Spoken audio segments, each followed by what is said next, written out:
Yo. Yes, shout out to Bounce Comet for creating the Nowi. Is a great warrior design.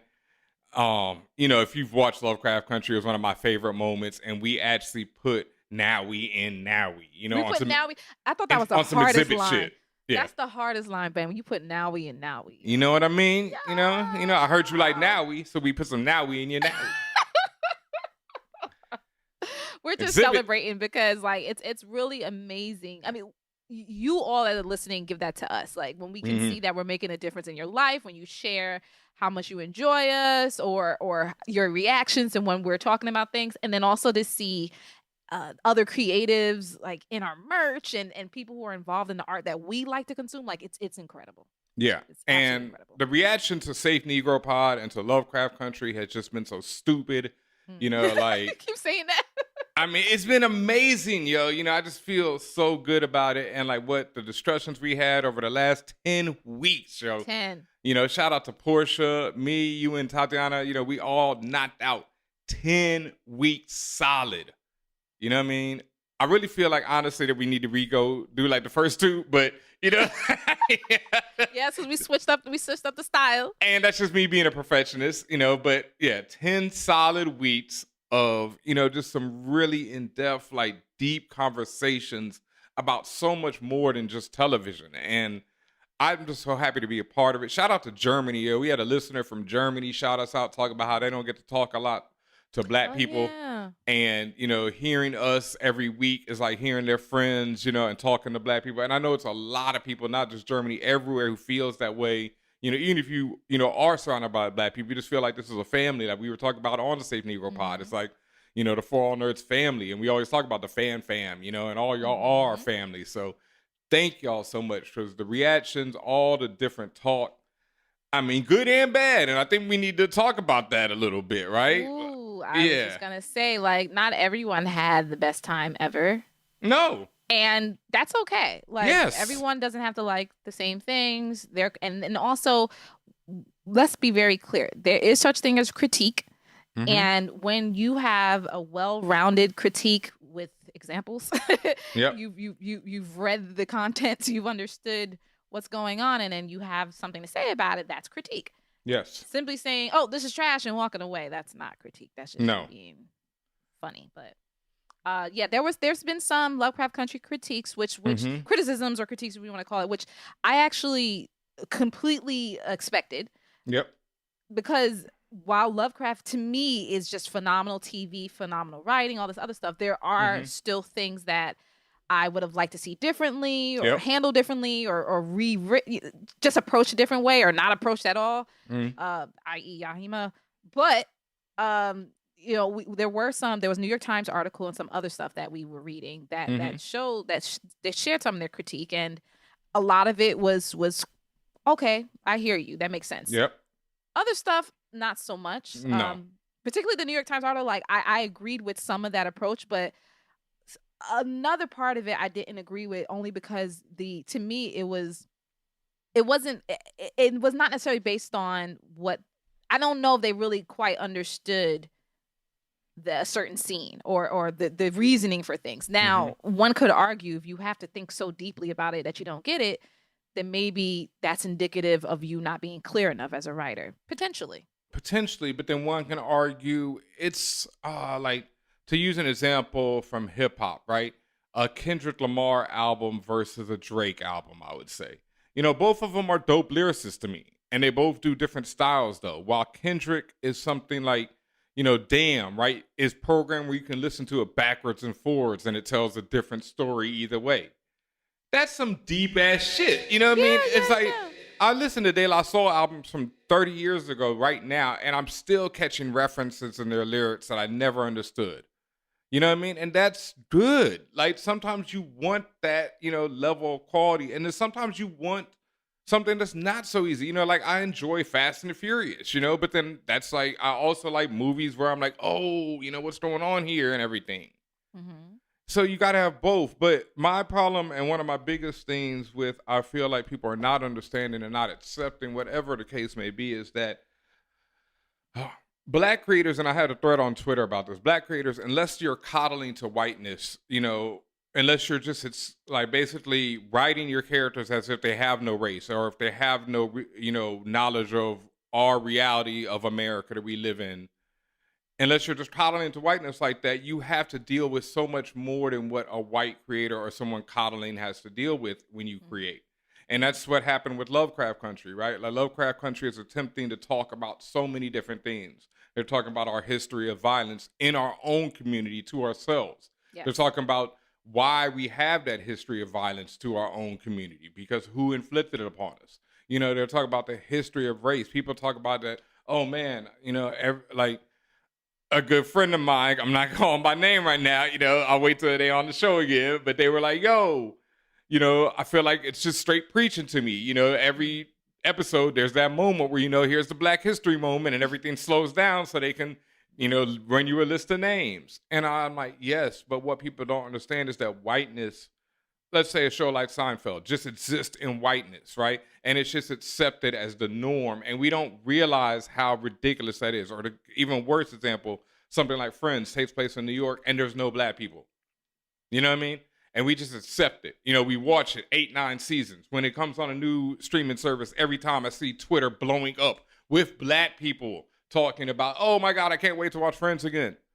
You know what I've I mean? actually never seen a full I've episode. seen multiple episodes. It to me is a basic ass sitcom, and I've seen Mhm. too many basic ass sitcoms in my life, especially ones that just expound whiteness, and people don't realize what an effect that has when you accept whiteness as the norm, when you don't see yourself on screen. What an effect that has on our psyche and stuff. And so when something like Country comes around, I understand the criticism, but I'm also someone who grew up with Spike Lee and understood when it was like Spike Lee was the only one out there. And so I think I've told this story before, but to reiterate, Do the Right Thing loses the fucking Oscar, right? To, I think, Driving Miss Daisy. Correct me if I'm wrong, but loses the Oscar, does not win. Do the right thing, you know?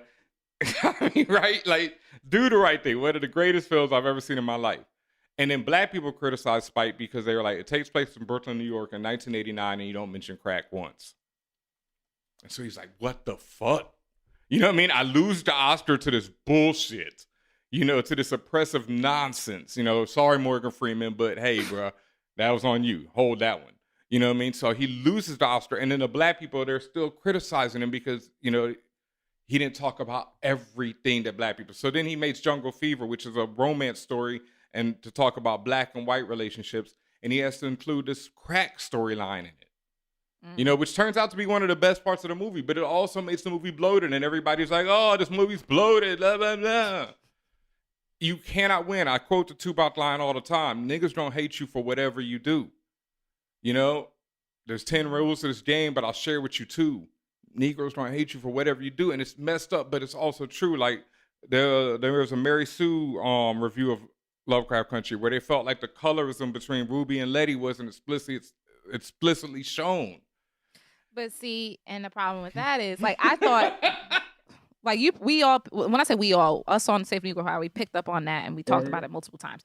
The problem with that also is just like, I think it's a damned if you do, damned if you don't. It was a subtle approach to colorism. Mm-hmm. Maybe it was too subtle for the person who said that. All right. Yep. But then if they were more overt with it, then people would be like, why are you being so heavy-handed with the colorism? And I'm just like, is there any point where it's like, this is fine? Like, Mm-hmm. and that's the only time when I feel like it's so subjective, because it's like, as long as you're doing it in a way that's respectful and palpable and all this other stuff, it's just like, where is the line of this is enough of this issue being injected into the show versus this isn't enough? Like, where's that line? There never is. I mean, what you said, damn, it's it's the same way that Tupac said it. It doesn't matter. It's like you're never going to be able to appease everyone. Like, that's the point. She could have sprinkled more colorism in there. It's just like, what?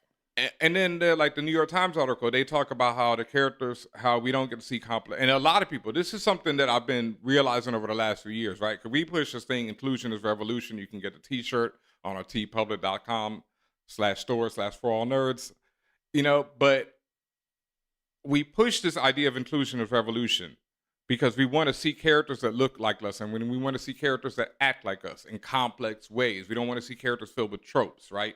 Ruby to me is one of them dope ass complex characters, but Yeah. Ruby confounds expectations in a lot of ways. She's a dark skinned woman who's looking, in some ways, might be looking to appease whiteness. You know, she talks about it before she ever meets Magic. She talks about how, oh, Letitia, if you just had these people up in here, you know, she's not down with Letitia's protests and getting locked in jail and all that stuff. She's like, I'm gonna get me a good job at Walmart. You know what I mean? Not Like, Walmart. yeah, that's, you know, so that, and so there, and it's right there. But people would normally think of Letitia, the light skinned character, as being like that. But it's a difference, right? Now, whether or not that's a trope too is something, but you know, it's a difference, and it's a complex character. It's just like with Montrose. He is a super complex character. And I remember when I was sitting there watching the episode, before he even killed Yahima, when he was like, "What are you?" I was like, "Oh my God, people are gonna go nuts." But the point is, Montrose was born in whatever year. He's a black man born in this year. Just because he is confused and doesn't even know what his own sexuality is does not mean he's not going to react like that, because that is what he is trained to react like. Pretty Because much. he know he can't act any other way, because he was beaten all his life for acting any other way. Yeah. So he's not acting out of character. That's the thing. People want complex characters, but then they don't realize that sometimes complex characters are not going to agree with your morals Complex characters are going to do things you don't want them to do. all the time. That's the And things you point. don't agree with. Now, again, I know that there is a specified line for when, yeah, they may not do things you think they should do, but it also doesn't make sense within the content of their character. Mhm. Okay. Yep. But And- when it fully does, then it's just like, what are you mad about? So that being said, like, I thought, again, the New York Times article had a lot of great points, and Mhm. also there were a lot of things that I disagreed with. Yep. And also, like, I disagree. Like, I thought that scene with Montrose was great, but then I also understand that, you know, even though it's in character for him to kill Yahima, what that means on screen, Yeah, that was a lot. you know, and And what that was means. that was a misstep. Yes. And Misha Green did own up to that and said as much that Mhm. I did not do well in that. And Yes. in her and it's funny, in her quest, because she said the reason she did it was to show how the oppressed can Mhm. also be oppressors. Yep. But in her quest to do that, she Oppresses. oppressed. I mean, in an art form, she just Mhm. what's the word I'm looking for? She just redoes that same cycle again. Yes. And she recognized that and you know, said as much. But But that's also the point, and that's also the fact and, you know, rule of horror, you know, of the genre she was working in. Horrible things are going to happen to good people. You know, that's just how it well, it is. didn't have to happen in Yahima. For all that, Yahima shouldn't even have to been. It that didn't- bitch. but see, like that- she didn't have to be like. Not, excuse me, they. Mhm. Yahima, they did not have to even be there if that was going to be the end of it. Like, But see, I kill this the you and point. never to see you again. Like, you should have left the book on some random pillar that broke Okay. apart or something. True, but then you don't even get to see the character Yahima at all. And that's the same thing. But Like, if you're not going to do the character justice, why bother? people are still asking for Uncle George to come back, right? Uncle George is like, and here's the other thing, right? Uncle George gets shot by a white man, dies. You know, the uproar is different, and we've talked about that before. You know what I mean? How it's like it's normalized to see black people get killed on screen. We don't want to see the normalization of indigenous, trans, two-spirit Yahimas get killed on screen either. You know, but we have to think about what that means as well. You know.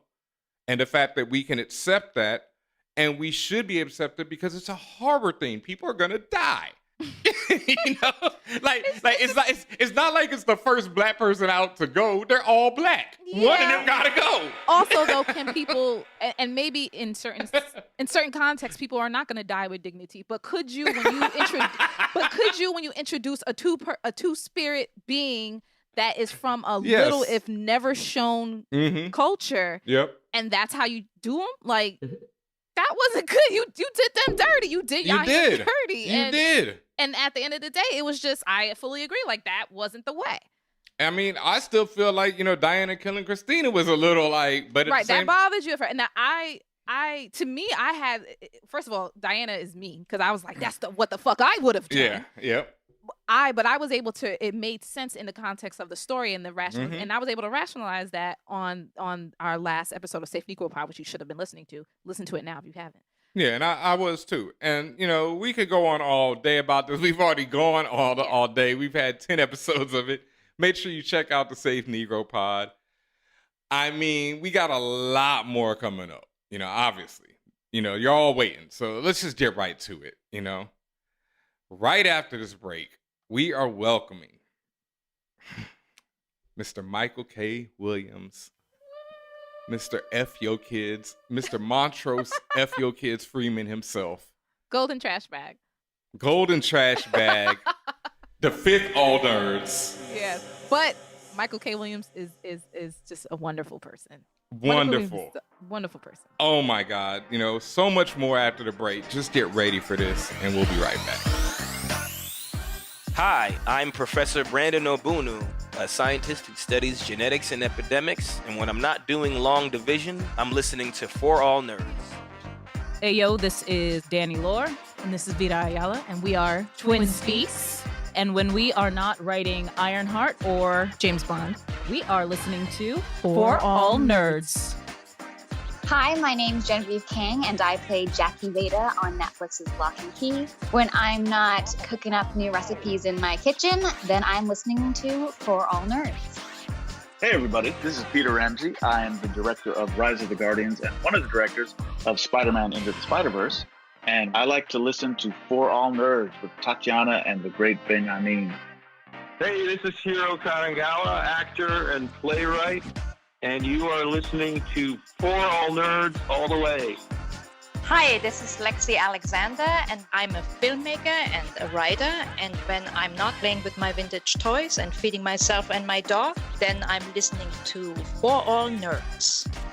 Hey, what's up? This is Ato Asado, and when I'm not on television and movie sets, I am listening to For All Nerds.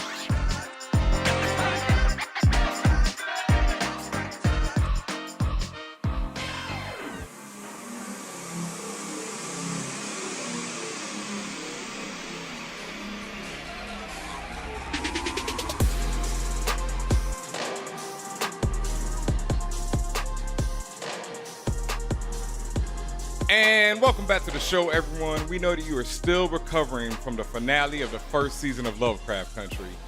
But instead of letting you rest, we're turning up the heat. Today in the Winthrop house, we have a legend, and we do not say that word lightly. Let's run it down the line. Born in Brooklyn. You might know him from music videos of battling people in the clubs. You might know that his first acting gig came in a Tupac Shakur film. Or you might know him by one of his other names, Omar Little, Chalky White, Montrose Freeman. That's right, folks. We have the one and only Michael K. Williams here with us tonight. Welcome and thank you. No doubt. Thank you for having me. Man, thank you so much for being here. Like we say, everybody, out there just finished watching the finale of Lovecraft Country. Everybody's mind is blown. And wow, we're just glad you're here. Appreciate you, bro. Appreciate you, man. Where you at right now? I'm in BK right now, in Bed-Stuy. That's what's up. That's what's up. Yeah. So is Portia. I'm from BK. You're East New York. What up? Definitely in the house. What up? That's what's up. Right now, as we speak, in the sty. Yes, sir. That's what's up. So, first of all, do you just live at HBO? You've been involved in so many iconic and popular series on the network. Like, is this just the place to find you on TV? It would appear that way. Although that's, I don't have any perks over there. I auditioned for everything. I was in the process of auditioning for Montrose, but then the producers decided to make me the offer. I was actually on my way to LA to do a screen test for the character opposite Jonathan. Right. So I said that to say, I've been blessed. They keep they don't find me boring yet, so or big enough pain in their ass, when they don't want to hire me. So I've been blessed. I mean, I hope they're backing up the money truck for you, because you are responsible for a lot of the iconic nature, as we said, of that network right now. So we want to make sure they're taking care of you. I can't complain. Honestly, I can't. Good. I cannot complain. Good. That's what we want to hear. Got a little family vibe going on over there. You could say that about a lot of your characters, right? Like Omar, Chalky, they're both from HBO. Could you talk? Yeah. Yeah. Omar, Chalky, Freddie Knight, Mm-hmm. Jack G and Yep. Bessie. I mean, my first HBO film was actually Lackawanna Blues. I played Jimmy Mm. Lee opposite Macy Gray. She was Peaches. Yeah, I've been really blessed. HBO was, they're known for quality content, and to have my name associated with all those different projects, like I said, I've been blessed. So, That's what's up. but anyway, your question was, I'm sorry. Yeah, no, thank you for putting this on your like her whole filmography there, and we can go back and have everyone listening just go through HBO and find you right there. So talking a little bit about Lovecraft Country, what was your first exposure to the world of this world and the mind of Misha Green? I had I had read the pilot, and that was my introduction to Lovecraft. I had never heard of H.P. Lovecraft or the world that he created. None of that stuff. I'm not the hugest sci-fi person, although I do like what I like. And for me, when I read the book and I found out who he was and the world that he created, he reminded me of one of my favorite TV shows of all time, which is the original Twilight Zone. Where they take the socially conscious and they mix it with the bizarre, and that is the world that H.P. Lovecraft created in novels, and then they based a book on that world that he created, and Lovecraft Country is based on that book about that world. I see. Yeah. And we're avid book readers, and we've read the book over and over at this point, so many times now. I read it once. I read it once. So you read it once. I struggled to get to the end. Oh, okay. Because that was my next question. Like, how did you like the book versus how the show is so much different? The script was so much more interesting for me. But then again, I'm just a silly actor. The scripts were way more interesting. I did read the book. I remember reading the book also too for Boardwalk Empire. Yeah. I read The North Side. You had two books. You had Boardwalk Empire, which was the first couple of seasons were based on, and then when Chalky got his little world about what it was like to live on the other side of Atlantic City, what they call Chicken Bone Beach, I believe it's called. That's what the ancestors called it. There was a book called The North Side. So I remember reading those books. I try to read, but sometimes the script is just always so much more better. I don't know. Yeah. Yeah, and I would think with the script, you also, I mean, not to say that you're gonna try to rewrite anything, but like sometimes the script gives you more flexibility than the book would. Everything sets in stone with the book, whereas the script you can maybe move some things around, adjust as you all shoot, different things like that. And it's more, and correct, and it's also a little bit more pinpointed. A book could be, hundreds and hundreds of pages. Script is 30, 60. You know what I'm saying? It's like, I like my shit a little bit more condensed. And that joint is 60 pages or it's 30 pages. Like, that's it. After 25 pages, I thought, well, how many pages up this? Wow. I'm bad, y'all. I'm bad. This is hilarious. And I mean, and this is, I'm really glad that we're having this time with you because, I mean, we love you as an actor. A lot of people appreciate you and your work. And when we talk about Montrose, so he's a very contentious character for a lot of viewers, ourselves included.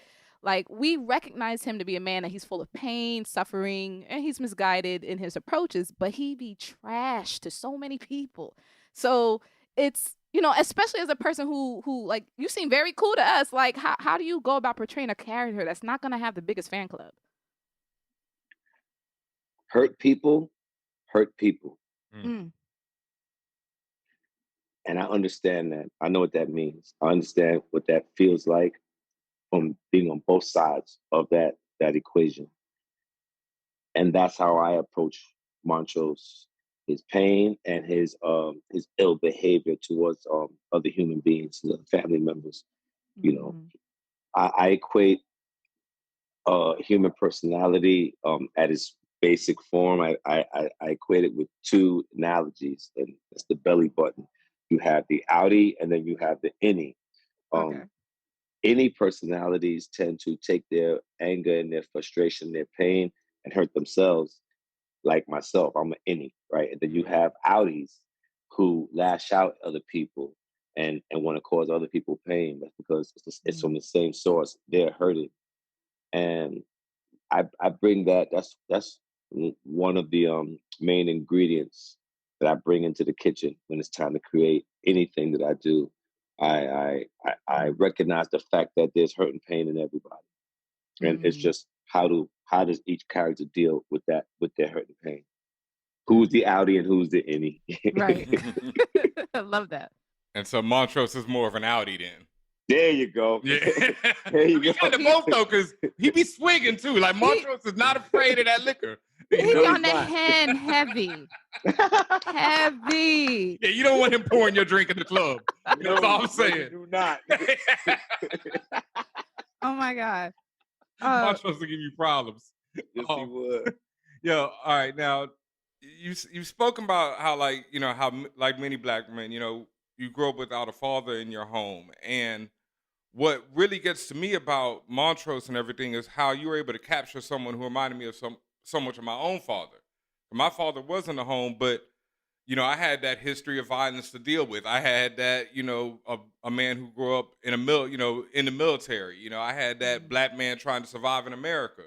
So, like, where did you, you know, get that, man? Because them scenes between Montrose and Atticus, like, we talked about this every week. You know, it was devastating for me. Like, just, you know, it was crushing, bro. Like, you did it, you know? Like, thank you. Yeah, man. First of all, shout out to man, my homie, my partner in crime, man, my little brother, Jonathan Majors. He's brilliant. Shout out to him. But for me, that was, you know, that was my mom. My mom's, you know, I'm from first generation Caribbean. And, you know, my mom's from the Bahamas. And I was just reading something across my social media about the slave migration and what that did to people from the Bahamas, and particularly the way that the whoopings was so severe. That's blood trauma. That's blood trauma passed down from the slave trade in the Caribbean. You know what happened on the Caribbean islands, because it was a slightly different experience for the ones that got dropped off in the West Indies and Caribbean than the ones that made it here to America, slightly. And so the whoopings were severe, and that's the way my mom didn't play. She still don't play. You know, she's swinging a cane at me and shit. I'd be ready to call. I could call BCW. She'd be swinging the cane at me, bro. Like, I'd be like, really? You know, she ain't afraid of Omar. No, not at all. But you know what I'm saying. So for me, that was I know what those you know, I know what those ass whoopings look like, and I know what they feel like. It was for me. It was my mother, though. Yeah, no, that was so much like, and then even the scene when you were watching, you know, having to watch the younger version of yourself, like, I bet, you know, that switch did the big, like, oh man, it was like, you know, I was like, come on, man. First of all, he got the whole twig, like the whole tree branch. I've been there. Branch, really. I've been there. It's terrible. What are we doing? But okay. So like, all right, but that's something else that we talk about often on the show, and a lot of people ask us, like, how do we express, you know, stories that tell these stories, you know, that tell like this history we have, tell the truth, but you know, we don't want to fall into the idea of trauma for entertainment's sake. Yeah. Like, it's this phenomenon called trauma porn, and a lot of people talk about it, particularly on social media, how a lot of Black characters are going through it. So it's difficult because the thing is, that's still real life. It's still true. Black people in America have gone through so much trauma, and it's generational. So, you know, how do we balance being able to tell the truth in the stories while also avoiding kind of that trauma porn? That is a very good question. I'm starting to realize the effects that has on me, my mental health and my emotional well-being. Lovecraft tore me to pieces on a personal level because of that. that same trauma porn that you speak of.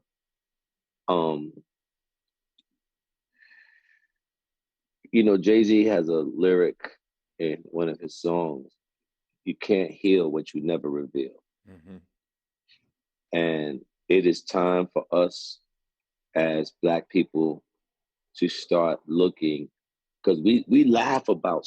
I was in the corner the other day, and I went to a little outside, little barbecue, little jam they had somewhere in Brooklyn, and it was me and a bunch of my old homies. Now, you know, a bunch of us dancers. You know, I used to be a background dancer. Me and my brothers, we sitting about talking, and we started talking about, you know, the neighborhood, the block that the party was on is gentrified now. We was like, man, listen, I know what this block used to be, right? And me and him was the same age. It was actually his birthday, and then we was laughing about the different gangs and how you had to you had to pray to get on the train Atlantic Avenue and pray all the way to Franklin Avenue, and you know, it was like you held your breath, right? And we was laughing at it. But then he said, yo, man, that was some trauma. And I looked at him and said, you know, you're right. You know, we're so conditioned to block out pain or to endure pain that we either we laugh it off or we don't talk about it, right? We don't deal with it. And if Lovecraft can be a tool to get us to look at what it actually looks like, the trauma that we survive, and then not just, the trauma, what we do to each other, but where that shit came from, like that was passed on to us, right? And so if we could take a look at that and hopefully start the conversation to heal, and to recognize the fact that we are a traumatized people. We got trauma, man. We got, and Lovecraft, I never acknowledged the blood trauma until I went and shot Montrose. It's like, that thing, man, it tore me up on a personal level. I had to go to therapy. And, you know, so, but getting back to the original term that you use, trauma porn, it's a thin line. It's a thin line. It's a very, very thin line. And it was something that I've been struggling with since The Wire. I remember when it was time for Omar to kill Stringer, that didn't do well with me. I was just talking about this on the Breakfast Club the other day. I didn't do well with that. You know, it bothered me. I was like, hey, wait a minute. How come these two dark-skinned alpha males, these two kings, how come the only way for them to deal with their differences is that one of them gotta go? Why I gotta come to that? I was like, what are we really saying here? You know, are we keeping it real or are we perpetuating the problem? Exactly. And I mean, bro, I walked on that set and I remember like trying to avoid Idris. I couldn't look him in his eye. Something didn't feel right, bro. It just didn't feel right. And he finally got me, grabbed me, and he hugged me, man. I started crying in his nigga's arms, brother's arms, excuse me. It's okay. You could say whatever you want to say. It's you know free what I'm saying? here. I thought, you know, because I didn't understand it then, but I knew that something was wrong. And now I understand what it is. It's blood trauma. It's generational trauma. It's trauma porn. It's all of that mixed in together. And for me, I had to realize that residue doesn't wash off in the shower at the end of the day's work. Just because the director said cut or that's a wrap, that residue don't go down the drain when I take my shower at the end of the day. I have to go and wash that off a different way, mentally, through therapy and prayer and conversation. Conversations like this, acknowledging it and figuring out where it came from. Where it came from and speaking to that, you know, like how you know, like today I use that, you know, I use my fire, what the poem says, you know, the fire in episode 9. I use my fire to activate my little brothers and sisters the best way I can, you know, and hit them to the game. Like, bro, this shit was designed for us to treat each other the way that we do. Like, don't think this is our reality. Like, if that's what you want to do, but just know that, you know, no, don't feel this is the only way. This is what we're supposed to be doing because this is what they say we are, you know. So I've been taking my fire and going back to the hood and trying to, like I said, speak truth and activate the next generation coming behind me, so they don't make the same mistakes that I did. Because you know, I shouldn't be here. You know what I mean? I ain't supposed to be here. No, we God glad had you other all. plans. God had other plans, bro. Right. And like you were talking about The Wire, just real quick, I think I mentioned this on the show recently. Like, I'd already seen the whole thing, and then I was sitting down watching the DVDs, and when Omar got killed, I straight up rewound it. And I was like, yo, maybe if I rewind it, you know, that didn't happen, right? Like, you know, if I play it again, Omar will still be alive. Because, you know, and I already knew, you know, I'd already seen the whole series. And it was still just, you know, it's such a impactful character, and he meant so much that I was like, nah, you know. And like you said, why does it have to be like this? And I never even considered that about Stringer and Omar, but just even Omar's death, I was like, nah, why he gotta, you know, why he can't ride off into the sunset? Yeah, bro. Yeah. Yeah, sad. So, you know, it's a thin line. Again, that's a very, very thin line. You know, we sell trauma. We do it in our music. We do it in our performances as thespians. You know, in our writing, we sell trauma because we know pain. We know pain on such a cellular level, and all of this is just this is all new narrative to me. I never realized it until this pandemic. I had this time to sit down, just, you know, after Lovecraft, just how traumatized I was. I thought my anxiety I was feeling was normal. I just thought that's what it was. I didn't even question it until recently. You know, best believe I put my black ass in some therapy. You know, shout out to Raji P. Henson. She's been very vocal about that. My big brother Courtney B. Vance has been very vocal about it. You know, it's real. It's real. The trauma that we feel, you know, that we've gone through in our personal lives and in the blood, it's real. Yes. And yeah.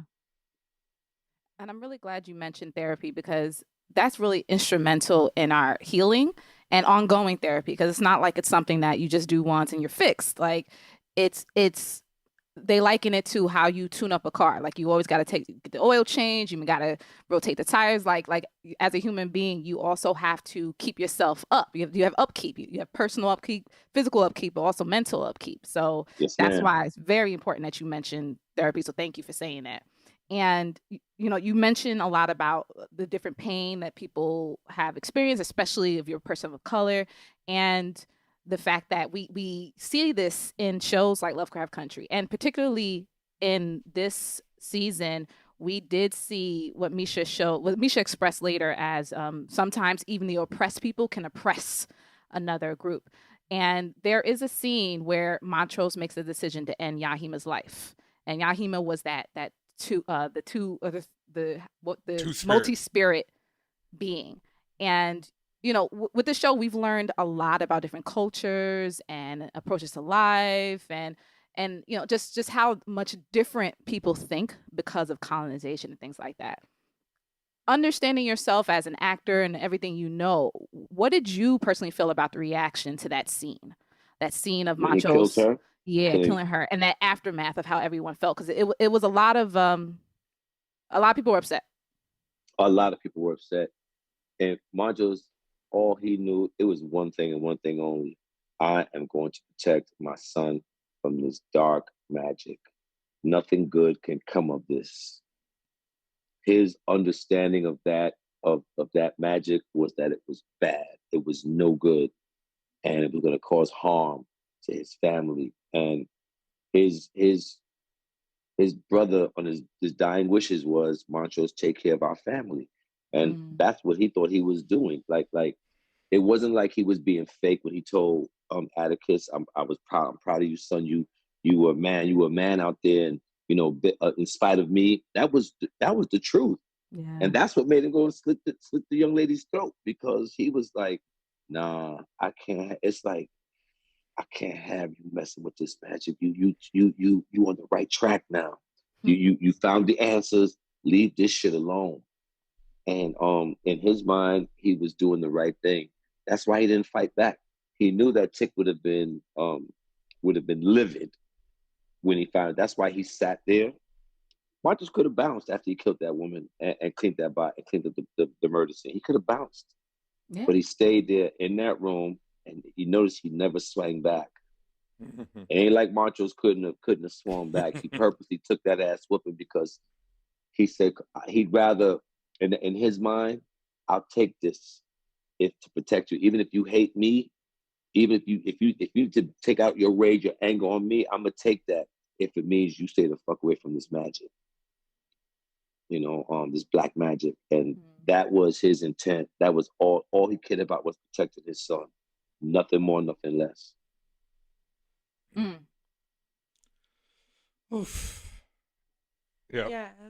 It just seems like I feel like you've given us so much about Montrose's character and just like how he thought and how he approached things in that one answer than like I've seen so far. So thank you so much for that. Now I'm like, wow, I really understand Montrose a little bit. But we feel better you feel a little better because I'm not gonna lie to you, Michael. Every episode of SafeN podcast, we like Montrose is trash.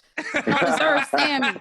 No, he got issues. Montrose got some serious issues. Okay, we just want to keep it real with you because we were just like, nah. Every time it was Montrose, it was right. like, you're right. Do they rap tight? all right, okay, good. We're not tripping. Fine. No, you're not tripping. I promise you that. He rap tight. But my mother always said the road to hell is paved with good intentions. And that is Montrose in a nutshell. Montrose Freeman. We talking about a lot of pain and difficulties, but let's talk about joy for a minute. So we don't get to see a lot of moments of unburdened joy from Montrose, but we know that joy he feels like when he's at the ball, that's undeniable. Like you actually be able to find yourself. So just you as within this character, what other moments of joy were you happy to capture in Lovecraft Countries? Or were there any fun moments on the set that you want to share? Oh, there were lots of fun moments on the set. We had Journey, Jonathan, and I, bro. We had so much fun. I mean, we became the Three Musketeers in this story. My favorite scenes were in the water under the museum. We had to go swimming, and we were like dolphins, like kids floating around there. And they made a 12-foot pool, like a 12-foot like stage, I should call it. And yeah, we spent like 2 weeks in that water, and you really bond with people in a pool for 2 weeks. It had to be cold. No, they kept it. They kept it a decent temperature. Oh, my bad. That's the HBO money. My bad. Yeah. But that was one of the most fun moments for me. Came like a kid in that water with those two. But as far as Montrose is concerned, that ball scene was definitely one of his liberating moments, his fun moments. And when they were in the car on their way back to Artem and they were singing "Life Could Be a Dream," yes. Shaboom. I think Montrose loves his family, and I think that car ride and all of them together and singing in the car, I think it reminded him of his childhood before the massacre. It took him back, and to have his family with him there. I think that that was a good time for him. Yeah, I'm happy that we got to see a happy moment with Montrose after all those like anger and hurt moments. And like in interest of like talking about like some like fun happy things, we'd love if we could do a quick rap segment where we just ask you to say like pick real quick rapid fire this one or this one. Just make your choice. Okay. If you can just get through it, you can. If you have an explanation, if we all just go and you're like, oh no, let me explain, to do that, But we're try to get through this as quickly as possible. Ready? Okay. Yep. Letty or Ruby? Letty or Ruby? Ruby. All right. Atticus, Montrose, or George? Atticus, Montrose, or George? Atticus. Omar Little or Chalky White? Chalky. Wow. Ooh. Chalky over Omar. Oh, me. you gonna break some hearts now. People gonna be like, no. You hurt me, brother. Okay, William or Christina? William or Christina? Christina. Christina the vampire, yo. And we talk about geek culture here, so we got to give you a geek culture one. Superman or Batman? Batman. From New York, Gotham City. He was offended. Batman. He was offended. All right, I can't believe I get to ask this one, and I feel ridiculous asking it, but The Wire or Breaking Bad? The Wire. Yes. Wouldn't that be weird if he said otherwise? I'm like, well, damn. Do you You're the just hate first the whole one. experience? Like you hate Omar? But we gotta ask you that's in our. We ask everybody that question. Yeah, We you're gotta like the ask. first actor we've had from the show, Yeah. right? Or we had Bodie, but other than that, yeah, that's it. Yeah, that's about Shout it. out to JD Williams. Yeah, Yeah, we had brother. JD. Thank Yeah. you so much, man. I appreciate the time.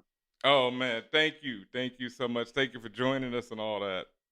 No doubt. I'll be back. I got some more irons in the fire, as Omar would say. Oh, I'll be back. please. Yeah, We no, we really gotta would love to have you back. man. Like have much more time with you, man. Talk some more. Yes. Thank you. Actually, if I could just make a selfish plug. Oh, Yes, hell please. yeah. Yeah. I would like everyone to go to Crew Count NYC. It's on. That's the Instagram handle. Crew Count NYC. What me and my nephew Dominic Dupont and what my business partner Dana Racklin, what we do, the three of us do is our hashtag is called We Build a Block. And what we do is we are going around Brooklyn and we are hiring. We're going in the communities that they say has the most violence activity. So Bloomberg, when he was in administration, had started this program called Operation Crew Cut. And what that did was that expanded the gang database to like 40,000 names. They're still adding anywhere from 200 to 300 names monthly to this list as we speak. Wow. And unbeknownst to the community that they're grabbing these names from. So if I live in a gang building, if I'm a gang member and I live in a hot building, and you are coming to visit your grandmother in that building, and you just happen to get stopped and frisked, your name goes on that gang database because they got you in that building going to see your grandmother. Oh my God. And then they use that to they use it against you. Long story short.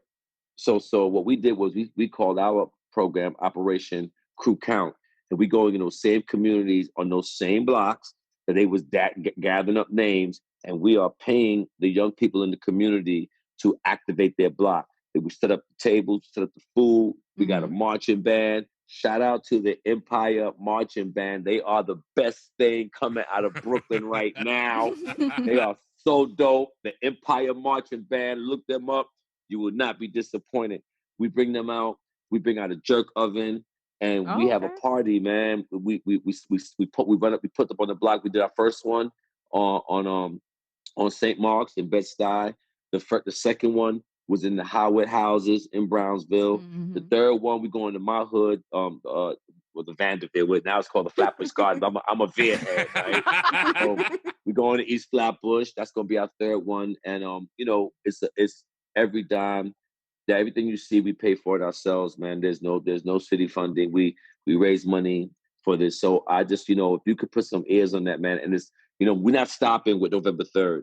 We're taking this campaign and this momentum, and we're gonna take it straight into the mayoral campaign in June of next year, 21. I don't know if you know, we got two brothers and a sister running for the mayor of New York City. Maya Wiley, Adam, help me out, the borough president right now. Eric Adams. Yeah. Eric Adams. And then we got Raymond McGuire. Ray McGuire. That's two brothers and a sister. And we're gonna have to get behind somebody. So this momentum that we're building now is it's not just about the elective, what do you call the executive offices that's up on November 3rd.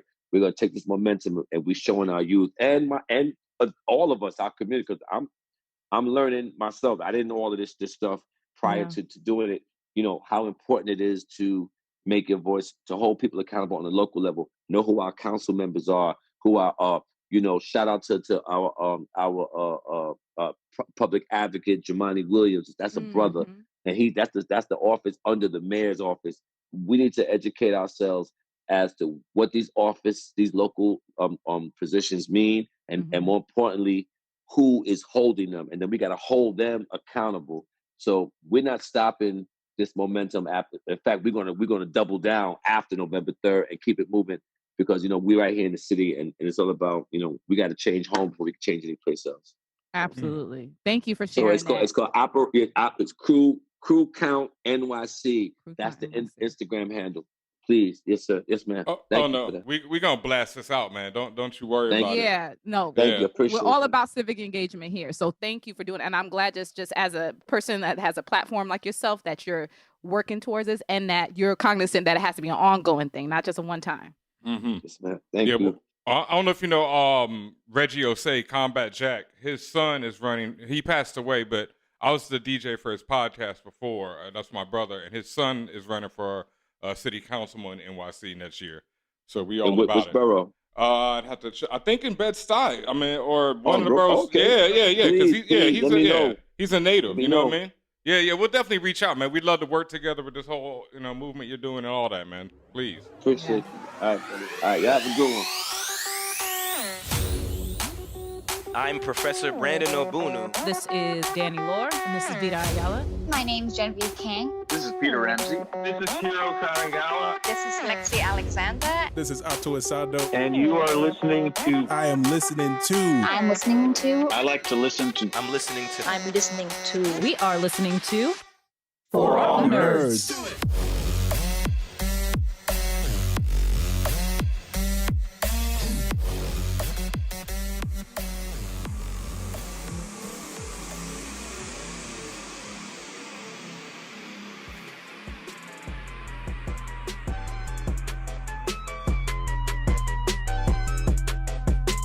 And what's up, y'all, and welcome back. And once again, thank you, Michael K. Williams, for joining us here in the Winthrop Spaceship. It was a collaborative effort between Safe Negro Pod and For All Nerds. And as you see, he had an amazing time here with us. We had an amazing time with him. Thank you. I mean, what can I say? Like, it was fire, right? I mean, it's what we do. But thank you so much for everybody for joining us here today. We got much more in store on the show. And, Safe Negro Pod is not done yet, y'all. I know the episodes are done. But we ain't done. HBO's airing the making of Lovecraft Country on HBO Max this Sunday. So make sure you peep that. And we got a little something special for y'all on Sunday as well. We will be hosting a Zoom call. 6 p.m.? We're talking 6 p.m. Eastern time Zoom call. All the rest of the info will be out there on the interwebs, on the internets very soon. But just know, 6 p.m. Zoom call with a lot of special guests. It's going to be, something special. Like something real special. Might be some real it's already going to be some real special guests. What am I talking about? Yeah. And what are we going to be talking about? We're going to be talking about the whole first season of Lovecraft Country, We just don't get everybody's thoughts. We're going to have all kind of podcasters, bloggers, experts extraordinaire, everybody chiming in. We're going to have a good time. I'm going to be playing some music. Might have some special giveaways, all that type of stuff. Definitely going to have some drink, too. Oh, definitely going to have some drink. You know what I mean? It's Sunday. I'm going to be getting lit, getting ready for that. The alcoholic kind. Yes, the drink. Because, Sunday, we got to get ready for the making of showing on HBO Max. So I'm still like wild confused if I have HBO Max or not. You do. Do you have HBO? Yes. You have HBO Max. All right, but I was looking for that Meat Mill movie on there the other day, and I could not find it. And they were like, now on HBO Max. And I went looking for it, and Well, double check. I mean, you pay separately for HBO, right? You I have HBO. Hulu, and like when I go to Hulu, it's like, here's the HBO Max hub, you know? So I'm like, Yeah, I have and then when you HBO click on it, what Max. happens? It shows me everything on it. But I could not find a Meek Mill movie, you know, like. Oh, maybe they're hating on Meek. I don't know. I don't know, you know. Meek. Disrespectful. Yeah, because they say it's dope, and they say he's really good in it. Charm City Kings, I think it's called. Oh, yeah, but I actually wanted to see that. Yeah, and I went to watch it in. Like, so I've still been wild confused if I have, because whenever I look for something that's like on HBO Max only, I can't find it. Well, you have it because I didn't do anything special or different to get HBO Max. I have an HBO subscription and it came along with it. Now, whether I'm missing a step because I didn't have to do anything, maybe I am. But I have no idea. Yeah, because I have Hulu. I got the HBO on there. You know, my Hulu butter. I got that Hulu Live, all that. I didn't do anything. Yeah, I don't know. It was just available. So I don't know. I don't know. Maybe we special, but yeah, it's time for your favorite segment. Yes. So what I do know about is it's time for the Geek with Ask Questions. The guac is it. I like that. Where we answer any and all questions that you send to us. Hit us up, contact@forallnerds.com, or hit us on the Twitter, on the Instagrams @forallnerds. Reply to the post wherever. You know, don't matter. Just hit a question. You know, make sure you tag it with the hashtag guac or geekly asked questions so we can see it. Hit us on the email, like I said before, contact@forallnerds.com. Or if you're on patreon.com, and we ain't even mentioned this all episode, patreon.com/forallnerds, you can contribute there. You can support us there. Like we say, don't worry about Twitch subscriptions, you know, all them little chips and all them bits and whatever. I don't even understand it. I still ain't got $1 off on Twitch. You know what I mean? I mean, if you want, but if that is your currency, you love the bits, send the bits. If you got the bits, you know, if you want to hit somebody else off with some subscriptions, yeah, we always down for that. You know, definitely do the, you know, we love that. Like, I love when I see people blessing other people in the chat with subscriptions. That shit is lit. Mm-hmm. So, you know, always thank you for that. Thank you for everybody who's supporting us on Twitch. And also for those who have Amazon Prime subscriptions, if you link your Twitch account to your Amazon gaming profile, you don't have to use Amazon. You just link the profiles. You'll get a free subscription every month. So you can use that to subscribe to us. Bless somebody or hit us up with one. Or subscribe to us. Either one, yeah. Or bless somebody with a subscription to us. You know, that's how you do it. So you do it. But yes, back to the main topic at hand. This is the Geekly Asked Questions, where we answer all the questions. And what do we have up first tonight? The first is from my fave, El Ilaria. Woo woo, what up? What up across the pond? They write, on the topic of representation, do you think it's better to A, write characters who are essentially blank slates in terms of race, ethnicity, gender, sexuality, disability, religion, etc., and leave the casting wide open? Or B, create characters whose attributes are written into their DNA and influence their personality, actions, and story arc? I hear celebrations and criticisms of both approaches. The former might be described as ill thought out or poorly considered writing, while the latter could be seen as pure pandering or tokenism. Curious to know your thoughts. Damn. I mean, right on point. Like, this was, you know, kind of related to exactly what we were talking about. I was actually talking to a young guru about the subject because, you know, that's one of the things he didn't like about, I mean, he loves Lovecraft Country, but at the same time, he was like, I just want to see our Black Goonies, where they're just Black kids, you know, or let's say, to update that, Black Stranger Things, where they're just Black kids, but it's not like they run into the death of Emmett Till, you know, or things like that. What about like the Bronx, the Vampire Bronx film? There we go. That's, you know, that's it. And that, I think, is what Vampires versus the Bronx. Yeah, what I feel like he was looking for, because that's a very, and to answer L's question, I lean more towards B. You know, especially I was watching this flick. I cannot remember the name just that quick. It was Dangerous Lies, I think. Yeah, I think it was Dangerous Lies. And it stars A-Train. I think I talked about this before. And it was a bad movie, you know? A-Train and G.I. are up in it, and they made it worth watching. Use their character names. Hey, that's who they are. Chung and who plays A-Train? A-Train and G.I. were up in that joint. Jesse Usher. Okay, Jesse Usher. And I like both of them. Yeah, I like Jesse. He was in Survivor's Remorse, which I really liked. And so I watched it, but it was badly written in the terms of that Jesse Usher is a Black man, and his character just acted like he was white or whatever. You know, it just did not occur to him in this movie that he was Black. And he just did things that a Black dude just would not do. So I lean more towards B in that case. I think it depends on genre for me. Like, if it's a fantasy type film where ninjas is elves and there's dragons and shit like that, like Yeah, who cares? No. Real life race relations don't matter.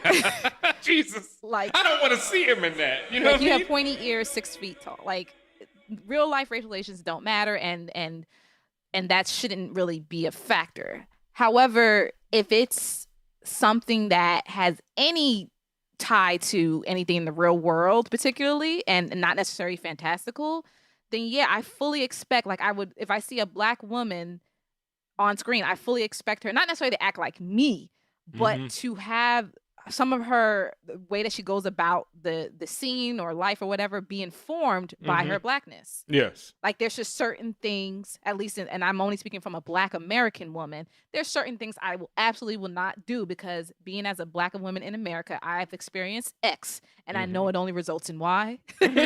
So I'm not going to necessarily do that. Like, I'm not gonna, like, use the context of right now. I don't trust police. So if you're gonna give me a story where it's centered in quote unquote the real world, I'm not going. If I see a character that's like, and maybe that is in their life, like they just been brought up to love the police and everything. Fine, that's fine. But also, if someone who has not lived that life, I don't expect them to be like, oh, you know, me and Officer Homeboy were great. Like, I don't think that makes sense to me. So I just think, to me, it just depends on genre, really. And I do like the idea of, like, and like, for example, I mentioned fantasy or sci-fi, things like that. The idea where that character could be anybody, because that's not going to necessarily inform how they approach slaying a dragon. Okay, cool. But it's also difficult. I think you and I were talking about this, Ben. It's also difficult because so many of stories in general are informed by the writer, which is the writer's personality, the writer's life, their ethnicity, their culture. There's so much from your own personality that informs how you approach a story. Yes. So, and that's why, like, a lot of times we say things like, we need more, or Black or Indigenous or whatever creators, because only those people who have lived those experiences can really truly be true to that type of character and how that character moves throughout that world. Yeah. So it's a little bit of both, but particularly for me, genre really makes me sway one way or another. Yeah, and I just would say that also, I just, like, okay, here's an idea I have. I've been wanting to do a 90s version of Stranger Things with, like, Black kids. You know, like a throwback joint. Yeah, but 90s. Attack the Block was more like 2000. I mean, 2000 was current, basically. Yeah, more current. Yeah, but like a 90s joint. Yeah, like Attack the Block, or, you know, where Black kids run into something. And actually, John Boyega's doing a new joint that's like an American version of Attack the Block. Oh, really? Yeah, he was talking about, or he's producing it. You know what? That example of Attack the Block alone, like, again, that's something, now that's more sci-fi kind of fantasy type element, but all of those characters were absolutely informed by their ethnicity and their culture and how they moved, how they talk, how they spoke. And that's why that movie resonated with so many Black people particularly, but also people of color, because that's really how, if you drop the alien in the middle of the hood or whatever, how they would behave. Yes, and that's what we want to see more of. And what I was talking about before the interview, that's the same thing. It's like, we want to see these things because we don't want it to just be one show. Like, that's something that bugs me out. I feel like people are so jaded. Like, they're like, oh, Lovecraft Country didn't do this and didn't do that. But I'm like, how many of the shows like this are there right now? None. Like, it was genre bending. I mean, we joke about it all the time, but so many people had a hard time just explaining what it was. Oh, and just like that joke meme, that video meme that went up there, like, it's a horror, sci-fi, fantasy, historical document. Like, yeah, it's all of it. And maybe I realized just the aspect that is hard to define also trips people up. Yes, because people aren't used to that. People are used to very basic things, you know, sitcom, drama, this. That's why Atlanta fucked people up. Because Atlanta was like, I've been rewatching Atlanta and I think it's so brilliant, but it's so many things in one, you know? It's a drama, it's a comedy, it's a horror, you know, it's a reality show, it's a documentary. That Teddy episode. The Woods episode. I mean, actually, the whole Robin season is like the longest horror season I've seen. Like, it's terrifying damn near every episode. Because there's always something where you think it's trying to go extremely wrong in every episode. Like, your man Ern gets his ass beat by, what's his name, on the side of the street. You know, that could have gone horribly. Like, and so that's what I mean. Or like, I didn't watch it yet, but you keep talking about it. I May Destroy You, which is another genre-bending show filled with Easter eggs. And that's what even Donald and Shorty Michaela were talking about in their interview. They were talking about how their shows, Black people aren't used to seeing things that have Easter eggs unless they're white. You know what I mean? We're not used to seeing shows that make you think, that make you like, do you know this reference? If not, you got to go look it up. You know what I mean? I hear you. We're not used to seeing that because the norm is only white shows. And that's what I talked about when I was talking about Lovecraft. Like, people will give a show like Twin Peaks, which is obtuse as hell. I never even got into it. You know, but makes absolutely no sense for like 5 seasons. They'll give it all the leeway in the world because they're used to seeing white people with shows that are weird. They've been doing it for 50 years, 100 years. You know, we're not used to seeing that. And we put so much pressure on it. Shows that are weird are shows about nothing. Yep, or shows about nothing. I mean, you know, Seinfeld redefined that. Have we had a Curb Your Enthusiasm? You know what I mean? Which I would love. I think which would be amazing. Yeah, like, but I realize some of those more obtuse things don't get the love, and I think that's some of that is not obtuse, but like more. I guess complex is the word, but and you're right. It's happened with Lovecraft. I've seen it happen with, like, I mean, also some of the stuff just wasn't funny, but like Astronomy Club, it got canceled. But it was some stuff, but there was some skits in there that were like really phenomenal. Yes. And it made you think, like, okay. You know? Yeah, it's just not simple, you know? And I get it. There's space for both, but yeah, then we getting all off, you know. Yeah. But we answered the question. Thank you, El Aria. Yeah, thank you very much. That was an amazing question. Yes. What's next? All right, next comes from GameCube That Dude. They write, I'm sure you guys have talked about this before, but I've always wondered how you guys started FAN. I started checking you guys out per request from the late great Combat Jack, rest in power. I know DJ Ben Amin was on the show for a bit. Just curious how it all started. Much love and respect. Yes, we've said this a lot of different times. but we've got mad new listeners. I can give you the quick and dirty version. Yep. Combat Jack, obviously he had Combat Jack show. Combat Jack loves comic books, loves geek culture. He had 5011 niggas on the show. He said, "Look, let's make a show just about geek culture and comics and shit, and hip hop too, right?" Yep. So he brought the same 5011 niggas with him. He looked around and said, "There's too many niggas in the room. Ben, I mean, you the man at this. I need you to take the reins and build this up." Ben, I mean, said, "Bet, I got you." He started it with Chico Leo. He actually had some 5011 niggas on that too, but he said, "Man, I don't want to listen to 5011 niggas talk about immediately." Let's make that clear. I said this after listening to immediately before even Chico got there. Yeah, episode 1, I was like, okay, this ain't working. He said, "It's too many male voices, men is trash, da da da." Yes. He said, "We need some women on here." He put out the APB on Twitter, said, "I need some women to be on this bitch. Too many men in the streets." Yep. Me and Jamie Rigetti signed up. We did our first episode all together. Me, Jamie, Chico, and Ben Amin. Magic the first time around. Prodigy from Mobb Deep, rest in power, was our first guest. Like, how the fuck, right? But it was history from there. Now, as you know, different hosts have come and gone on the show, or we really have a rotating third seat. So you see past hosts on the show. You may see new hosts, like whatever. The point is, it's evolved tremendously. Obviously, we've changed name, changed brand. We went from Fan Bros to ForAllNerds. Yes, Fan Bros was hilarious to Combat Jack to Reggie. Yep. So yes, and also for everybody who hears our intro song, because I think about this all the time. That's why our intro song mentions Fan Bros. Yes, because that is also Combat Jack, the late great Combat Jack's voice on it, and so that's why we kept it. You know, to pay tribute to the man who founded the show. But we are ForAllNerds, and I was thinking about this the other day, Tatiana. Like, I'm so glad that you convinced me to finally make that name switch when we did make the name switch, because we were debating it for so long. We weren't sure if our brand of, for years we've been debating it, because we weren't sure if our brand of Fan Bros was already too strong and we didn't want to, you know, lose the momentum that we gained. But we also knew we were holding ourselves back. And as the years went on, it just became more apparent that we were holding ourselves back with that name. And so when we switched to For All Nerds, now to me it just feels so dope. You know what I mean? When you say it like For All Nerds, Man. you know, like everybody.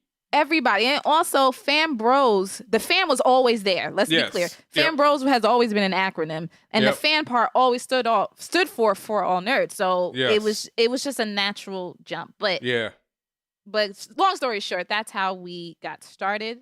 That's how we are here. And that's how we continue to grow and flourish. And really happy that you are subscribed and listening to us. Yeah, and it's always, you know, it's like it's dumb work doing this, but it's also like, you know, the most rewarding, probably one of the most rewarding things I've ever done in my life, you know. Very fulfilling, very rewarding, and has opened so many doors for us. So stay tuned for that, y'all.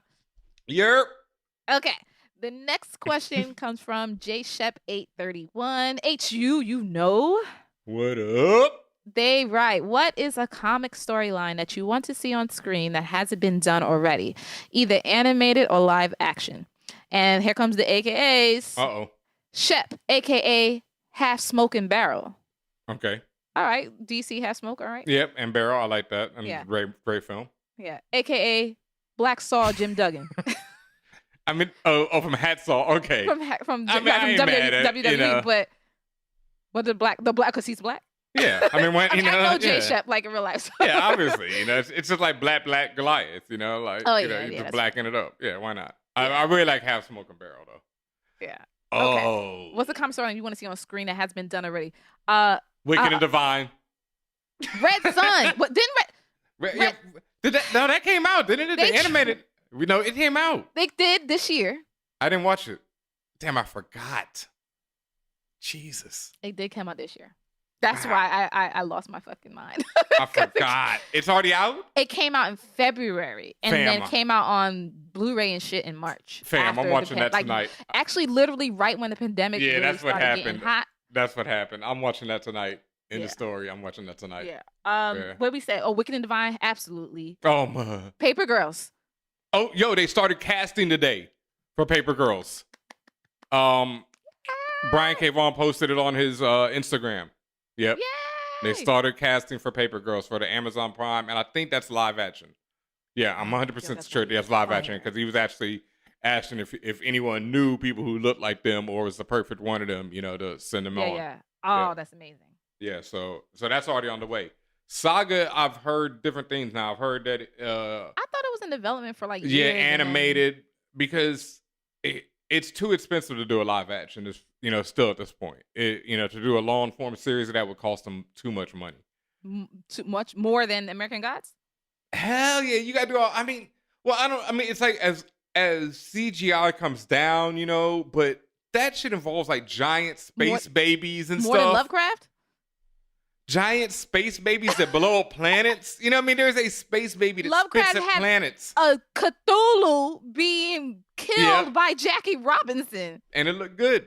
So, I mean, that's also HBO money, but still. Yeah, they would need that HBO money. And, you know, and then it'd be like, and Saga hasn't ended yet. And it's already, how many years would it take for them to get to where they are right now?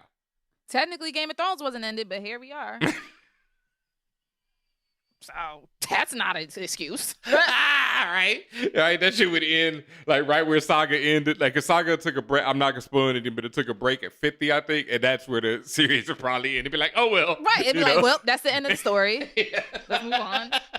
So well, one of them, and somebody asked about this, was Invincible. That was something I always wanted to see, but the animated is coming, and I think it looks dope. So, it's still Wicked and fucking Divine, bro. It's like, there's no question. Or I have to agree with you on that. Immortal Hulk as a HBO Max horror series, you know, the only way, or no, as a Disney that's what I'm saying, Disney Plus, you can't put that on Disney Plus. You can't put Immortal Hulk on Disney Plus. You know, it just don't even sound right. I mean, God willing they do, but yeah. We'll see. I mean, we'll see where they go with the She-Hulk storyline. Maybe, you know, because they're doing Immortal She-Hulk now. Wait to watch She-Hulk, but yeah, and Tatiana Maslany, yo. And Immortal She-Hulk, the comic, just dropped or is about to drop. Like, so they might, you know, they might flip that She-Hulk into it. So who knows? Yo, so fire. Still Wicked and Divine. Right. Yeah. Okay. Next, Picture Me Rolling. They write, I got no AKAs this time, but I got 2 questions. Dos preguntas. What's some movie or show that you felt was slept on that people should revisit? And what was the more impressive feat of strength? Jason Voorhees punching a man's head off his shoulders with one punch, or Mike Myers doing the slow reverse one-hand pull-up when he would drop from the ceiling? To answer in reverse, and I got to think about the slept on, so I'll do it the second part. It's definitely Jason Voorhees.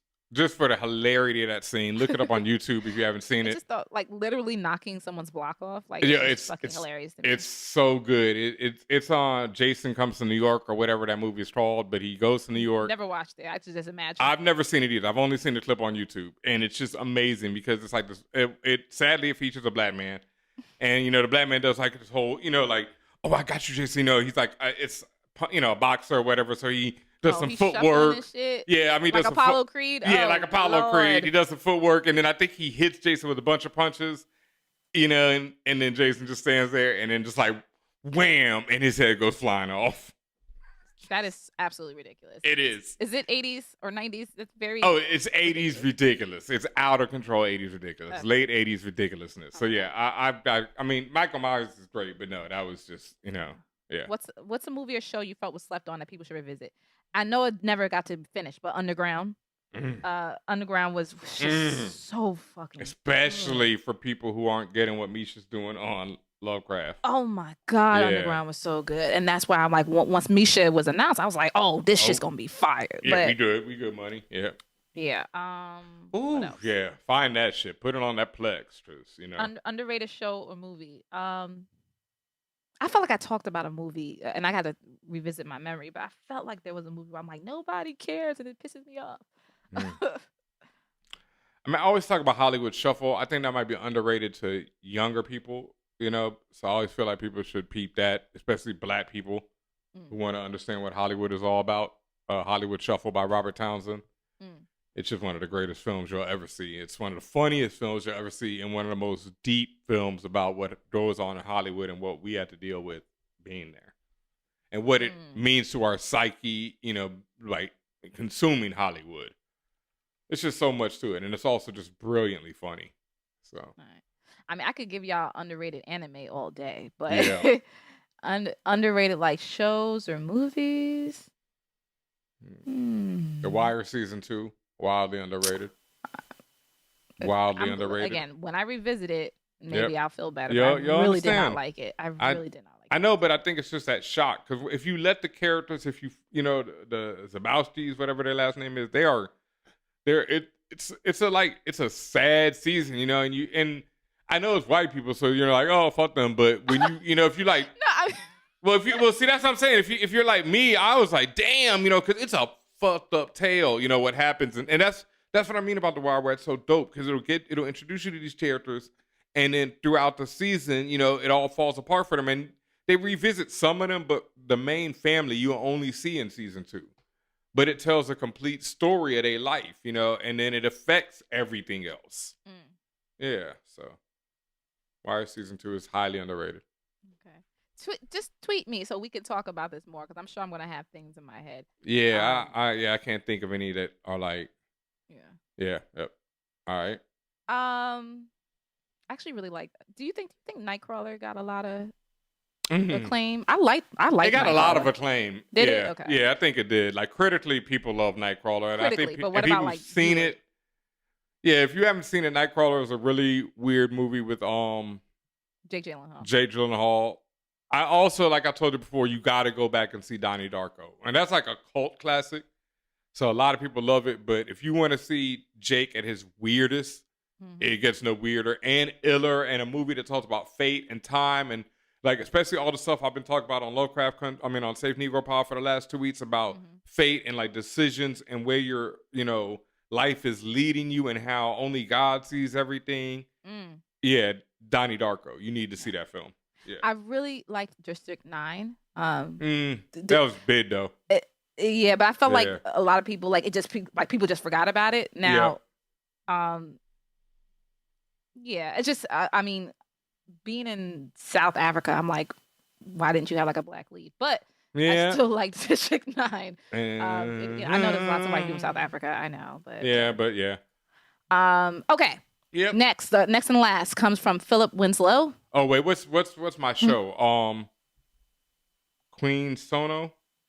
Queen Sono on Netflix. Yes. Yes. Slept on. Highly slept on. Watch it. Oh yeah, that's definitely yes. Highly slept on. Yes. Ooh, watch that show. Okay. Last question comes from Philip Winslow. They write, was Kibby or QB? How Quibi. you pronounce it? Quibi. Quick bites. Yep. Yeah, that's what it stood for. Quibi a victim of COVID or just poorly planned service no one was interested to begin with? Latter. Both. I'll explain why. Both of them. Quibi was designed to be a mobile on-the-go experience, meaning, for example, you commute between home and your work or school or whatever the fuck you going to Fridays, TGI Fridays down the street, whatever the fuck. Like that was the whole point. It's so funny I'm saying was. It's only been 6 months. Done. And it's done. But it was a platform about between, what was it, 5 to 10 minutes in length content, completely designed for your smartphone. Yep. And I'm sure you probably could watch on a tablet, but the point was for your smartphone because you just watch it real quick, hee, get on a train, bounce. So when COVID happened, nobody's going any fucking where. They are back home with their screens, their tablets, their TVs, all this stuff. There's no need for a mobile, smartphone only type of platform. So that fucked it up in the end.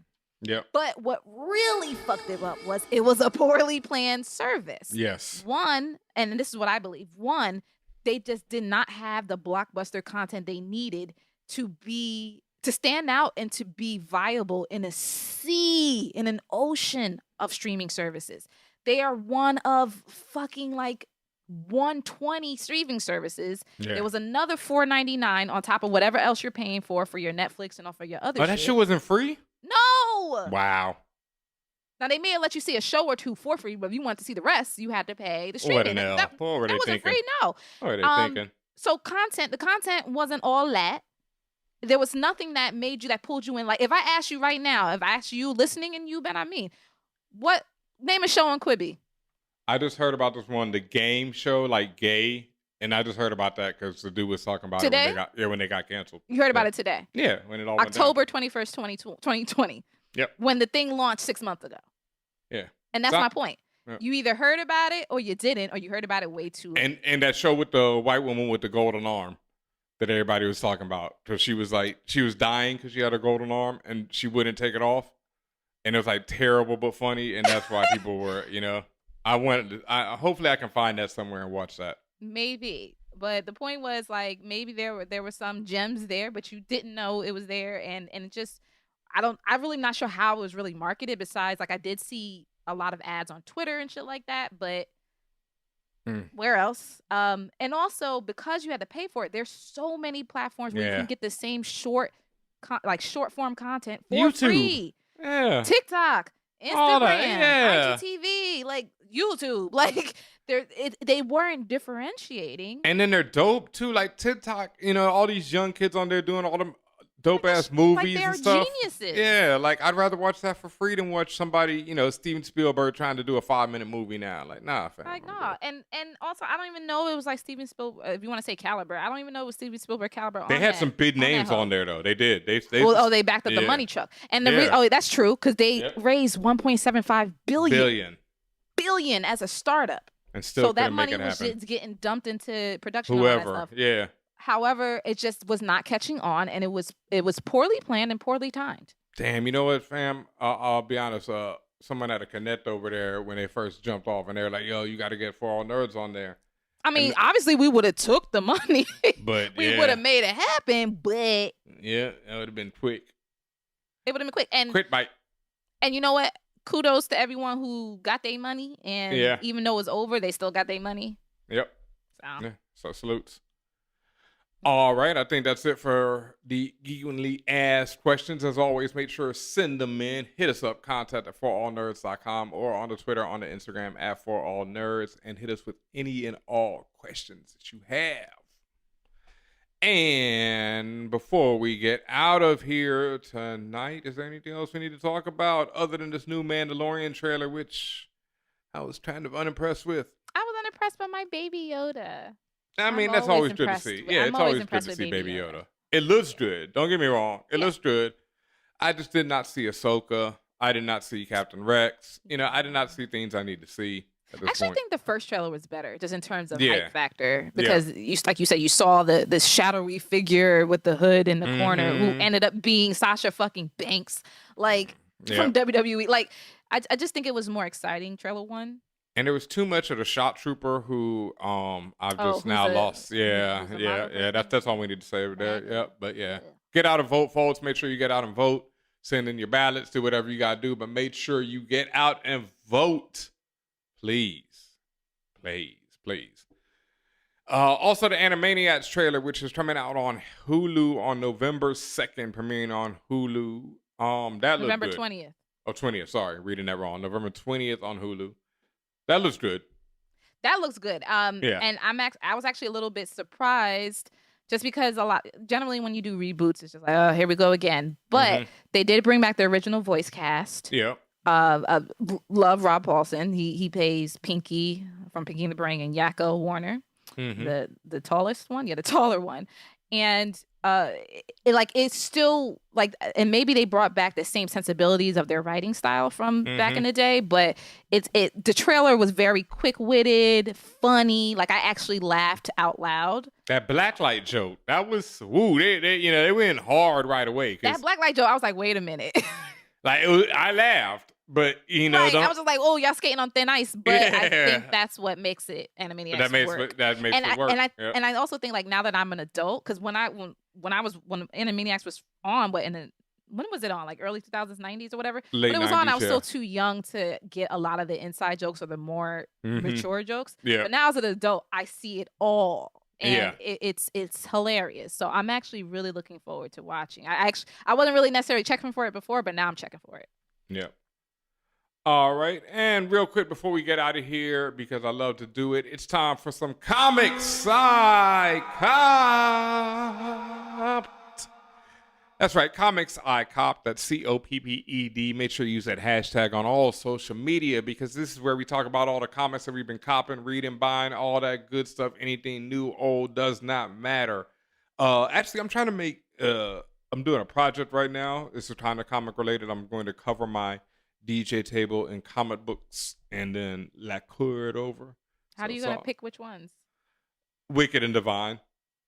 Do you have that many copies that you don't mind? I have a couple extras, and I'm going to hit up Anyone Comics and see if they got any in the bat bins that are not in good condition that I can just snatch for the low. Oh, that's smart. Yeah, because, they're not going to be in any condition once I'm done with them. Oh, so that's smart. So you're going to use like bad condition or whatever, or really old stuff where you have multiple copies and you're going to like plaster over your table? Like, are you going to have like a plexiglass on top, or like, how you doing that? No, I'm gonna put this lacquer, like polyacrylic over it. You paint it on there, and it's a clear coat that will, protect everything underneath. I've been doing YouTube, but if anyone actually knows anything about this, hit me up at DJ Ben Amin on Twitter or Instagram and help me, because I definitely need some more tips and all that. And I've been trying to figure out exactly how to do it. But yeah, I'm gonna use like Wicked and Divine. I got some old What Ifs. I want to get some black comics, like especially like the really, bad black comics, the ones that we should not have in existence, and put those on there because I just love that. So, that's my little comics project. But I finally caught up on Immortal Hulk. Luna put the effects on that Immortal Hulk because, oh my God, Lord have mercy. I talk about this book all the time, but, it's particularly relevant right now. It's Halloween season. Lovecraft's country is on. If you want a horror comic book and just an ill comic book that starts off like kind of like Hulk with a Twilight Zone premise, like every issue is a different weird situation that you find the Hulk in that's really horrific usually. And then it just expands from there and starts using all the history of the Hulk from all the comic books, even from TV, from everything, from the movies, and just really telling this really longer story that I think will be like 60 issues when they're done, plus a couple of specials. And it's just been one of the illest comic books I've ever read. And I'm a big fan of Hulk from way back. Like Peter David had a run when I was a kid that was just one of my favorite comic books of all time. I advise you to check that out, like pick up reprints of that. But I finally caught up on Immortal Hulk, and I'm just like, God damn. Like, it's just, I knew the book was good, but you know when you haven't read like 5-6 issues and then you just chew through 5 of them and you're like, this shit amazing. Yeah. So go get Immortal Hulk. That's pretty much my only recommendation. I got to catch up on Swords of X and everything that's going on with X-Men. I'm enjoying this crossover though so far. I try to catch up, but like I say, I spent the last week just reading Immortal Hulk, so I'm back. It's delicious. It's so good. Fan Bros, F-A-N-B-R-O-S, for all nerds. Fan Bros, F-A-N-B-R-O-S, for all nerds. Fan Bros, Fan Bros, Fan Bros,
Once again, thank you everybody for coming through and watching today.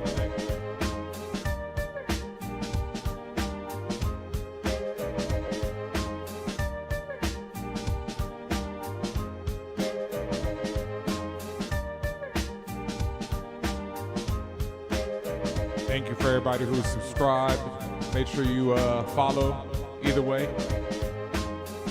And y'all have a good day out there.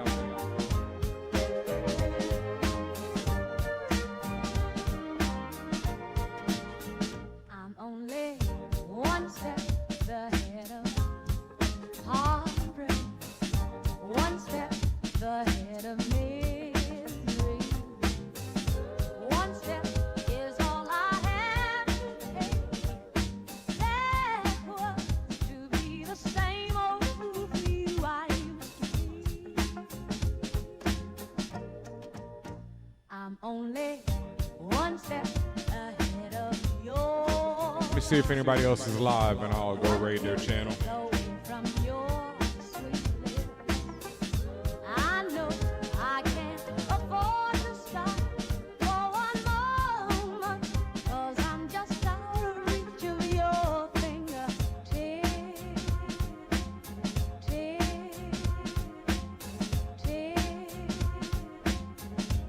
I could just play some music for a second, right?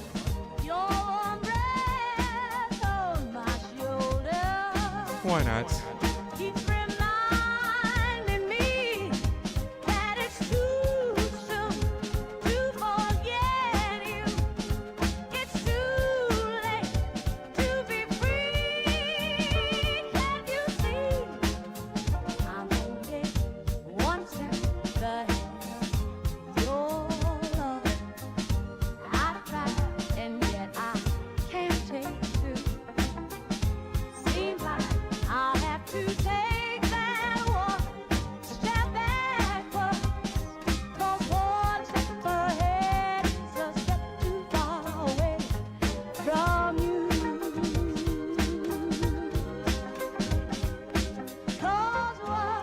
Yeah, I'll keep spinning for a little bit, you know.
with a little while.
For a little while.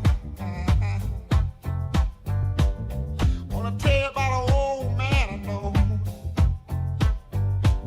He was cool, he was fast. He had a game that couldn't last. Talking about Superfly was cool. My name and I felt so good it was a doggone shame. Then the weather changed. The people got cold. The old man, he just took his time to be slow. Then I heard him say, so good.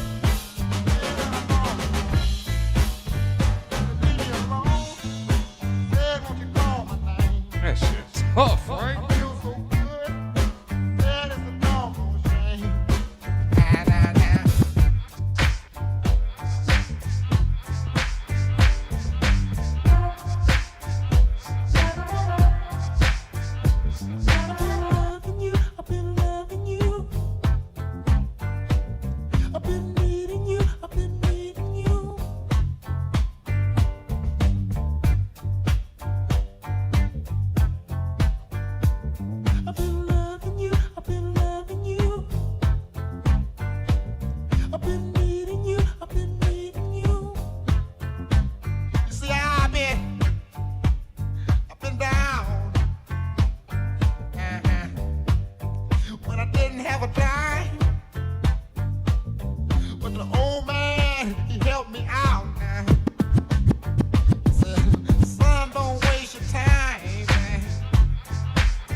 funky life.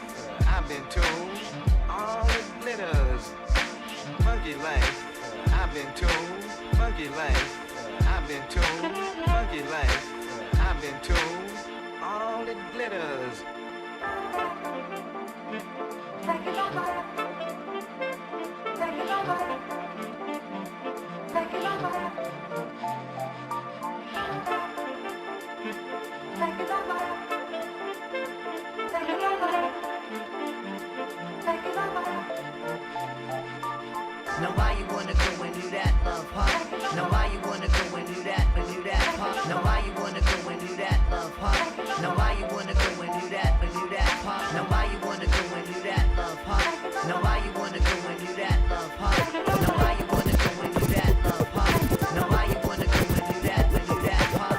Vai Copacabana que tem tudo de bom, tudo que é de bem. Suco de acerola com maçã e vem do Not the Geo remix. Vai Copacabana que tem tudo de bom, tudo que é de bem. Suco de acerola com maçã e vem do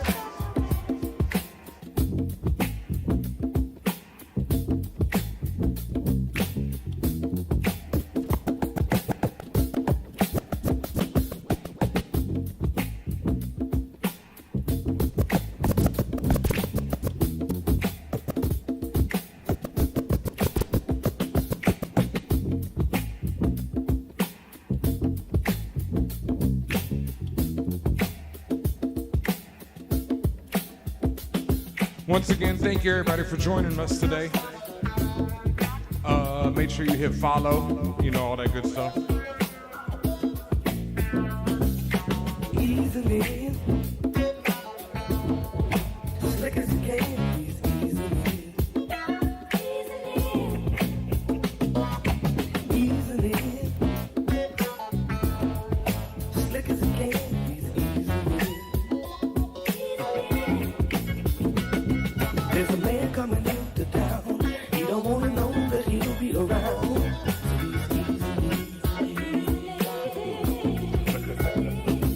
Like a cat that's walking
Straight shooter from the hip, yeah, we heavy in here. Told me get him, then I got him, yeah. Get him. 99 problem, but you ain't one. It's so high that I don't feel what's going down. You can see it in my eyes, he been hitting it right. Got me wishing that he wasn't, no, no. And I need it all night. Real love, show me what it feel like. Gotta let you pull up on me broad daylight. Shots over here, the other side. We ain't gotta lay low, we grown. A field trip and I don't need no chaperone. I'm tryna get ghost. Oh, oh. Another one. It's just us against the world. In this life of sin. Ain't nobody gonna take us out. It's our ways of never them. It's just us against the world. When the smoke. I've actually never heard this All we song, got is all we got. and I don't know if I like it. Yeah, might take that one out the crates.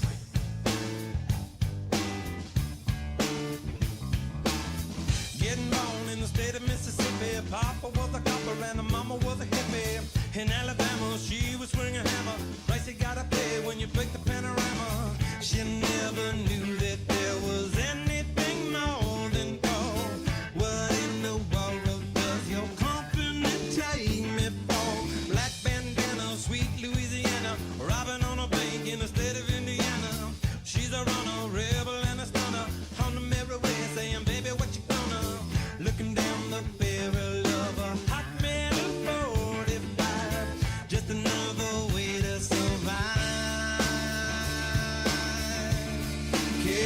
California, rest in peace. Simultaneous release. California, show your teeth. She's my priestess. I'm your priest. Yeah, yeah.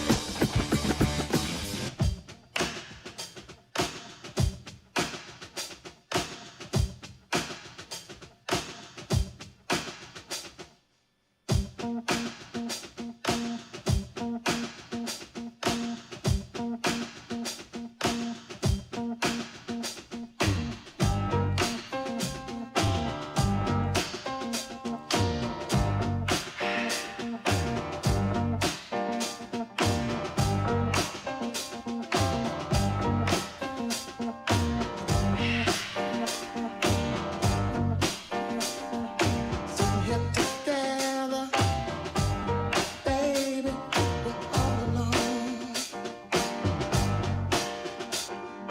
Now I can tell ya, girl, you turn me on.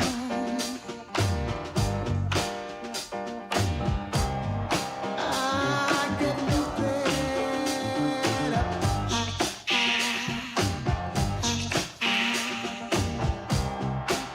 I get lifted up. Bring out the loving, loving desire, baby. You got the mess. Oh, the last of fire. I get lifted up.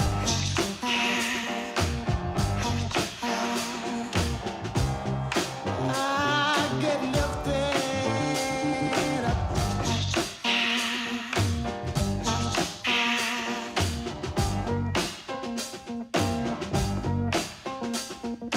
Mama, mama, mama, mama.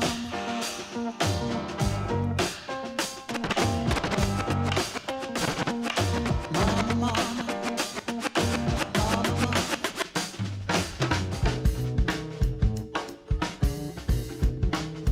All right, I think I'm gonna call it a wrap right here. I need to get some lunch and all that. Might get back on a little later. So let me see who else is out here rocking, and maybe I'll let them keep it going for y'all.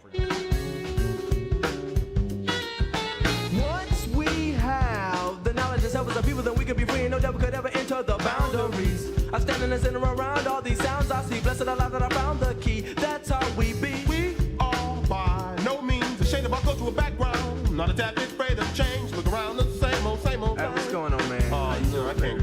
gotta maintain. Don't forget these boundaries. I gotta be righteous, I gotta be me. I gotta be conscious, I gotta be free. I gotta be able, I gotta attack.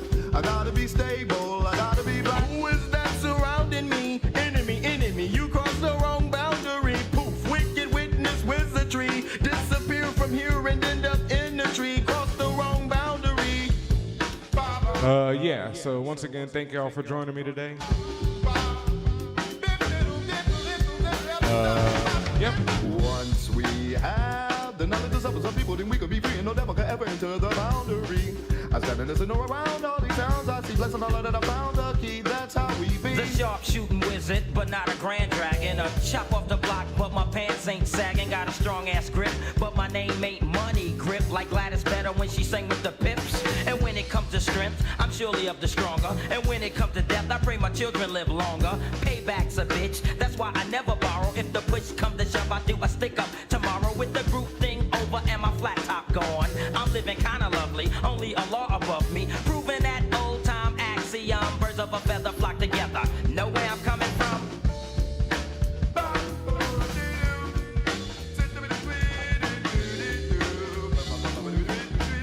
Thank you, Mini Law. Thank you, everybody else. I was trying to raid Chubby Swag, but that didn't work.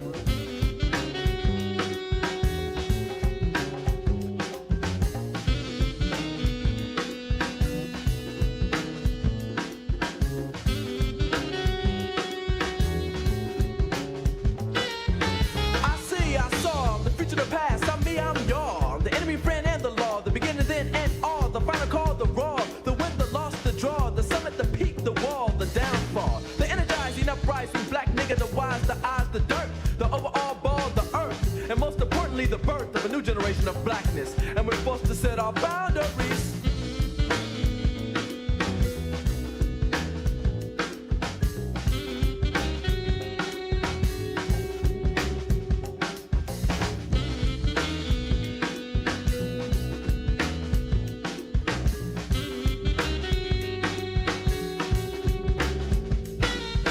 Once we have the knowledge of the people, then we can be free and no devil can ever enter the boundaries. I stand and listen around all these sounds I see. Blessing all that I found the key, that's how we be. I gotta be righteous, I gotta be me. I gotta be conscious, I gotta be free. I gotta be able to counterattack. I gotta be stable, I gotta be black.